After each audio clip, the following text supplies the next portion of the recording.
warahmatullahi wabarakatuh. Waalaikumsalam warahmatullahi wabarakatuh. Ibu Ririn, mohon maaf mau minta waktunya sebentar ya, kita interview seputar Puskesmas Ngerambe. Ya, Bisa ya? silakan, bisa. Ibu Ririn sudah tahun kedua ini. Saya tahun kedua di Ngerambe. Tahun pertama ada akreditasi.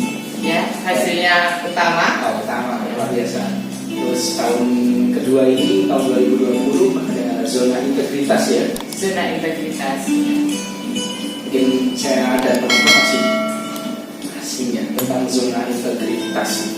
Zona integritas itu apa? Zona integritas ini adalah suatu penghargaan dari pemerintah, di mana suatu instansi itu menjadi wilayah yang bebas dari korupsi. Bebas dari korupsi. Ya.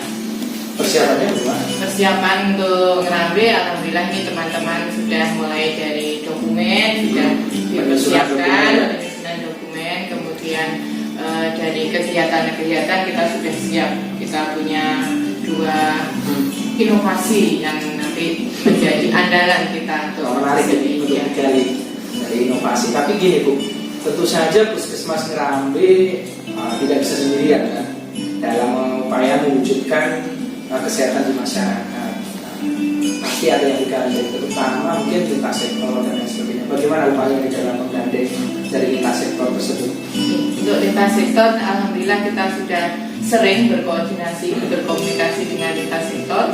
Lintas sektor sangat mendukung apa-apa yang menjadi upaya-upaya kita. Dari Pak Camatnya, kemudian Kapolsek dan Ramil. Nah, yang penting juga adalah dari kader kesehatan. Ini merupakan perpanjangan tangan kita sampai ke masyarakat, itu kita berdayakan, dan alhamdulillah semuanya mendukung untuk ZP ini. Terus dari situ bagaimana sih komitmen dari karyawan sendiri? Ini kan tentu saja kembali ke karyawan sendiri kan, yang melayani masyarakat. Terus mereka juga yang mungkin nanti menjadi ujung tombak dan apa itu tadi namanya? Agen perubahan. Ya.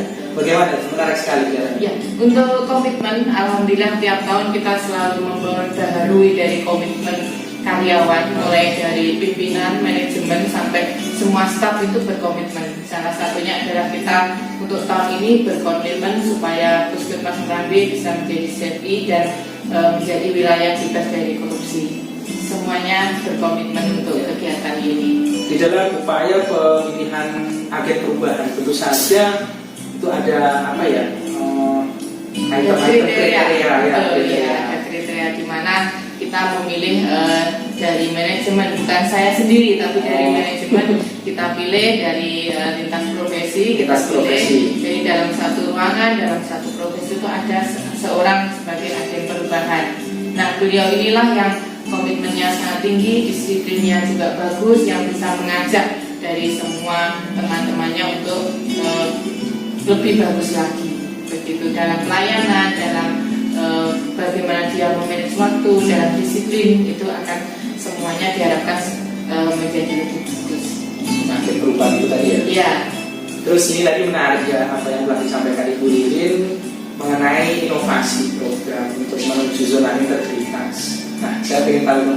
Oh ya, untuk inovasi kita ada 2 inovasi, Mas. 2 inovasi. Jadi yang pertama itu dari rawat jalan dan yang satunya dari rawat jalan. Kita mulai dari rawat jalan. Rawat jalan ya, karena untuk rawat jalan ini kita mengambil inovasi adalah Puspasadu. Wow. Nah, dari ini agak negaranya udah menarik. Iya betul. Jadi Puspasadu adalah pelayanan kasus pernapasan mudah dan terpadu. Ini latar belakangnya adalah banyaknya pengunjung rawat inap yang ada di Puskesmas Ngerambe, karena kita tahu Puskesmas Ngerambe merupakan puskesmas yang besar untuk daerah wilayah Ngawi Selatan. 14 desa ya? 14 desa, jadi kunjungan rawat jalannya banyak. Kemudian untuk kasus-kasus infeksi saluran pernapasan juga lumayan banyak. Jadi ini ada berupaya untuk memilah kasus-kasus ISPA tadi disendirikan dalam satu ruangan. Mulai dari dia ruang tunggunya berada di situ, kemudian pemeriksaan, bahkan kalau misalnya perlu sampling pengambilan darah laboratorium tetap berada di situ. Jadi tidak kemana-mana, petugasnya yang datang untuk mengambil sampel darah di situ. Perlakuan khusus ya. Perlakuan khusus, iya betul. Nah, Puspa Syahdu. Ya, Puspa Syahdu. Ya. Tentu saja itu tadi inovasi yang pertama. Ada katanya Bu Rin tadi ada dua inovasi. Yang satunya dari rawat inap. Dari rawat inap. Ya, untuk rawat inap adalah Putri Manis ini. Ini sweet sekali ya. Iya, Yang pertama Puspa Syahdu. Yang kedua adalah Putri Manis. Ya, jadi pelayanan rawat inap aman, nyaman, dan praktis. Ini penunggu pasien cukup berada di ruangan itu. Nanti yang mengambilkan obat dan sebagainya adalah petugas. Jadi teknisnya adalah begitu dokter visit, pagi visit, dia menulis resep. Nah, resep itu nanti akan dikumpulkan petugas kita yang menaruh di ruang farmasi. Petugasnya. Ya, kemudian dari farmasi menyiapkan obatnya, kemudian farmasi setelah selesai menyiapkan obat membawa ke ruang rawat inap. Jadi penunggu pasien berada di ruangan itu saja, tidak kemana-mana. Yang mengambilkan obat juga dari petugas. Dan satu lagi kita sentralisasi obat. Sentralisasi obat, gimana itu? Sentralisasi obat adalah obat kita tempatkan dalam suatu tempat tertentu, kemudian perawat itu yang memberikan. Jadi obat untuk pagi, kemudian obat untuk siang, obat untuk malam. Setiap tidak ada kekeliruan. Tidak ada kekeliruan. Jadi kita mengurangi KDD, kejadian yang tidak diinginkan dari perawatan kita. Tapi bagaimana kalau ini Bu? Misal ada resep yang ternyata di puskesmas Merambi itu tidak ada dan mengharuskan untuk beli di luar misalnya. Apakah itu nanti dari keluarga pasien atau dari pihak petugas itu?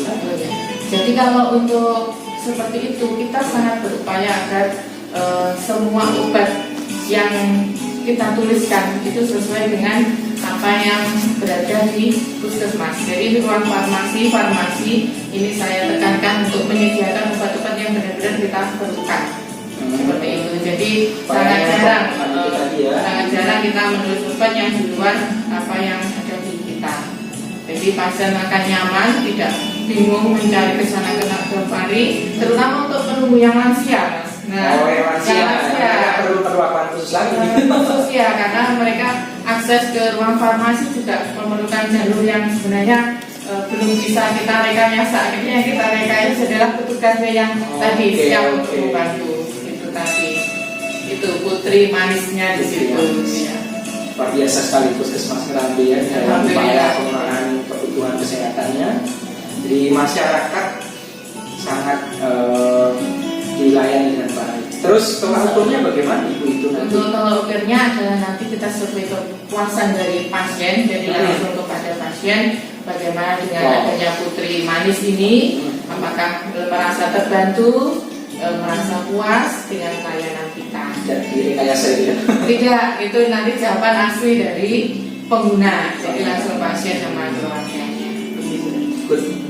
Ya, semoga terrealisasi di tahun 2020. Pasti ada targetnya ya Bu. Dari awal punya inovasi, ada program zona integritas, tentu saja tidak bisa instan kan. Nah, kira-kira perlu waktu, kira-kira kapan itu Bu bisa sampai benar-benar inilah Puskesmas Merambi benar-benar zona integritas sesuai komitmen untuk tadi. awal tahun ini memang sudah sering kita lakukan sosialisasi baik pada staf, kemudian lintas sektor kepada masyarakat tadi sudah. Sehingga nanti untuk sekitar 2 bulan lagi kita berupaya bisa maju untuk mewakili Ngawi itu masuk ke provinsi. Wow. Ya, pencapaian yang luar biasa sekali Bu ya dari Dokter Irin dan rekan-rekan di Puskesmas Merambi. Akreditasi sudah dilewati dan ini tertantang untuk zona integritas. Semoga terrealisasi. Amin. Mohon doanya semuanya. Ya, semoga dari hasil interview kita ini jadi gambaran upaya yang sangat bagus dari Puskesmas Merambi di dalam mewujudkan kesehatan terutama di wilayah Kecamatan Merambi. Sekian, saya akhiri podcast kita dari podcast Merambi. Oke.